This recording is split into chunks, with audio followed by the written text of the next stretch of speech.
लाल का भाव है, नेक्स्ट नेक्स्ट से लाला है, तो उनकी सेवा फिर उसी भाव से करो।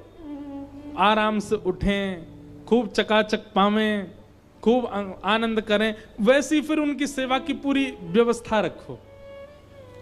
जैसे हमारे लाल जी, उनके दोनों तरफ जो दो मसनद है ना, उन मसनद के भी भाव हैं। ये दिख रहे हैं सबको?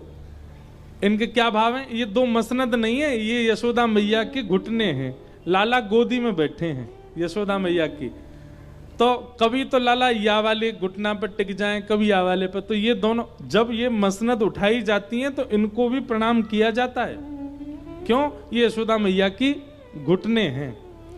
पीछे जो गद्दी लगाई जाती है हमारे लाल जी के, उसके प्रति भाव यह है कि यशोदा मैया का पेट है, ठाकुर जी गोद में बैठे हैं तो पेट पे ऐसे टिक के बैठे, तो पीछे कमर लगा रखी यशोदा मैया के पेट से। कभी कभी इन मसनदों में सुंदर चुटीला भी बांधे जाते हैं, यशोदा मैया की चोटी है। वो सब भाव अंतरंग के हैं ठाकुर जी के। यशोदा मैया के गोद के लाल जी हैं, उसी भाव से सेवा होती है ठाकुर जी की। तो जिनके भी घर के ठाकुर जी के प्रति भाव ऐसी है कि ये लाला हैं, आराम से उठाए करो ठाकुर जी को। और उठाते ही कहा करना, उठते पट दूध पियो। ठाकुर जी कैसे उठते हैं देखो, ठाकुर जी ऐसे नहीं उठते यशोदा मैया ने जाकर के चदरिया हटाई दी, ठाकुर जी उठ के बैठ गए, नहीं। चद्दर के भीतर यशोदा मैया हाथ डालेगी गर्म करके, और फिर अभी तो शीतकाल आ गया ना, अब शीतकाल में हमारे ठाकुर जी की अंगीठी आएगी, कोयला की अंगीठी रखते हैं ठाकुर जी के सामने। अब आप लोग अंगीठी मत रखना, क्योंकि उससे ऑक्सीजन लेवल कम होता है। हम तो बड़ी व्यवस्था वैसी करके चलते हैं, तो अंगीठी हमारे यहाँ व्यवस्थित हो जाती है, हमको पता है, तो हम खिड़की खोल देते हैं पहले ही सब। आप तो हीटर रखो और हीटर चलाओ, उस पर हाथ थोड़े तपाओ, थोड़े हाथ गर्म करके, फिर जब हाथ ने गर्म हो जाए तब ठाकुर जी को उठावे के काजे हाथ अंदर बढ़ाओ, और चद्दर जो ठाकुर जी को पहनाइए वही के भीतर ही हाथ ले जाओ, और बस धीरे धीरे चरण दबाओ, और धीमे धीमे, अभी लाइट वाइट मत जलाइयो, धीमे धीमे चरण दबा करके भावना रखो, लाल जी अब उठ जाओ, भोर रह गई है, सूरज निकल आयो है। सब वैष्णव जन आपके दर्शन के काजे खड़े हैं, देखो ग्वाल बाल सब द्वार पे खड़े हैं, आपको गैया चरावे के काजे बुला रहे हैं, लाला उठ जाओ। ऐसे ठाकुर जी को लोभ दो उठने के, और फिर उसके बाद चद्दर मुख से नीचे करो, और नीचे करते ही यशोदा मैया कैसे उठाती हैं, लाला को सिर जो है अपने हाथ में ले में, और दूध को पात्र सोते हुए लाला के मुख से ही लगा दें, दूध पीते पीते लाला उठे। ऐसे लाडले बिगड़े लाला हैं हमारे, ऐसे नहीं उठेंगे आजकल की मैया जैसे उठा में। मैया नेक सर अधर करेगी, मुख से दूध को पात्र लगावेगी, 2-4 घूंट जब भीतर चली जाएंगी, तब राजकुमार जी के नेक नेक आंख खुले, बोले हाँ अब भोर भई है। और फिर दूध पीते ही ठाकुर जी को लड्डू चाहिए। ये सब भैया शुद्ध हैनो, नहानो धोनो, मंजन करनो, शुद्धता करके नए वस्त्र पहन के सेवा, ये सब हमारे काजे नियम है, ठाकुर जी को कोई नियम ना है। खुद तो बिस्तर पे ही नाश्ता कर लें उठते ही।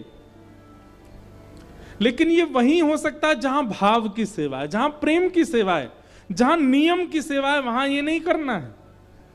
आप लोगों की सेवा बदलने के लिए हम आज्ञा नहीं कर रहे हैं, पर जो भाव से सेवा करते हैं, जो प्रेम से सेवा करते हैं, वो ऐसे करो। इसका प्रदर्शन मत करना बस। आजकल लोग प्रदर्शन में बहुत जल्दी आ जाते हैं। तो लाल जी सोए और यहां सब गोपी आ गई, और सब गोपी आके बोले मैया अपने लाला को समझाए लो तुम। यशोदा मैया बोली कहा कियो मेरे लाला ने। गोपी बोली कहा ना कियो, ज्यों पूछो। वत्सान मुंचन क्वचित समय क्रोश संजात हास।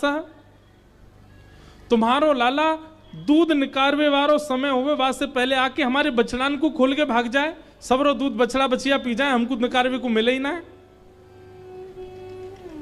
मैया बोली ऐसा क्यों करे। एक गोपी बोली मैं बताऊं, जा घर से लाला को दही दूध चुरावे को ना मिले, वा घर में ऐसी कलेश करे। कोई घर से दूध मक्खन चोरी करवे को नहीं मिला होगा, सो तुम्हारे लाला ने वह घर की ये भाव रख ली कि या घर में दूध होन नहीं दूंगा अब मैं, सो बछड़ा बछियान को सबरो दूध पिवा दे, निकर ही ना पावे। मैया बोली दूध मक्खन की चोरी मतलब? तब गोपी कह रही है स्तेयम स्वादधिपयः कल्पित स्तेय योगई, तुम्हारो लाला चोरी करे स्तेयम। मैया बोली काय बात की चोरी? रत्न चुरावे, सोनो चुरावे, चांदी कहा चुरावे मेरो लाला? बोले दधिपयः, दही दूध मक्खन या की चोरी करे। यशोदा मैया बोली मेरे घर में मैं चाहूं तो घी की नदी बह सके, मक्खन को कुआं है मेरे घर में, मेरो लाला जलते ना नहावे, दूध ते नहावे। ठाकुर जी पंचामृत स्नान क्यों करते हैं पता है आपको? ठाकुर जी का पंचामृत स्नान उसके वैदिक नियम कई सारे हैं, उसके शास्त्रीय नियम कई सारे हैं, पर हमारे ब्रज का भाव क्या है? ठाकुर जी को जब पंचामृत से नहवाते हैं तो ठाकुर जी नहा भी लेते हैं, पेट भी भर लेते हैं, बीच बीच में जीभ निकाल के दूध पी भी लें। जब शहद से स्नान कराते हैं बीच बीच में ठाकुर जी मुख से शहद चाट भी लें। जब दही से स्नान करावें तो ठाकुर जी हाथ में ले लेके खा भी लें। तो यशोदा मैया के लाला को पेटो भर जाएगा और नहाऊ लेगो। और दूसरी बात ऐसी है कि ठाकुर जी ने एक दिन दूध दही घी आदि इन सबन को देखो और वहां में लौट गए। यशोदा मैया बोली लाला जी कहा कर रहे हो? बोले मैया सब मोते कहे मैं बहुत कारो हूं, मुझको या दूध को देख के बड़ी ईर्ष्या होवे या ते मुझको यूं लगे ऐसो मेरो वर्ण है जाए। मैया तू एक काम करे कर। बोले कहा मुझको रोज यही ते नवाए कर ताकि मैं हूं यही के जैसो गोरो गोरो है जाऊं। मैया बोली गोरो है के कहा करेगा? बोले गोरो है जाऊंगा तो गोरी बहू आवेगी, तेरे काज गोरी बहू लेके आऊंगा। या हमारे मैया तुम यही में या हमारे ठाकुर जी के प्रेम के लिए यशोदा मैया उनको दूध घी दही आदि इन सबसे स्नान कराती है। ठाकुर जी स्नान भी कर लें, बीच बीच में पा भी लें। ये भी भाव की सेवा है।